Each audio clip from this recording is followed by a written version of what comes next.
سبا مونږ په روټۍ وهل کوو کور والا اسې وخي خلک اسې خبره ولا صرف ګوري بانه تون دې ته وایي چې یارې ښځه وخا نو ستا به روب دا غلطه خبره ده.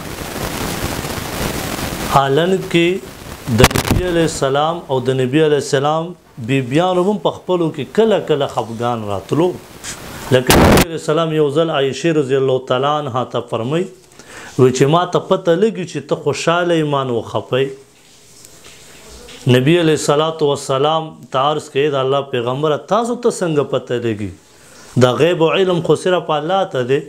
نبی علیہ السلام ته فرمایي وی کله چې ته خوشحاله نو ما ته وایي چې والله قسم په الله د هغه الله باندې قسم خورم چې نبی علیہ الصلوۃ والسلام رب دی، او چې کله ته ایمان خپئ نو ته بیا قسم خورې چې والله قسم په الله قسم خورم چې د ابراهیم علیه السلام رب دی.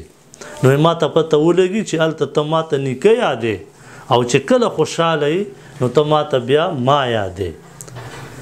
نو عایشه رضی الله تعالی عنها ورته عرض کړي د الله پیغمبره او چې خفګان کله راشي نو صرف ستاسو نوم پرېږدم خو بیا مې د زړه مینه او قرآن هم وایي کومه زنانه چې خاون حقوق نه ادا کوي نو قرآن وایي چې ترغیب ولا ورکا، ترغیب نه بیا کسان کې نو جرګه وسره ورکا، که بیا هم نه نو بیا وضربوهن وخه خو په مخ نه د ادب د شریعت د لاندې.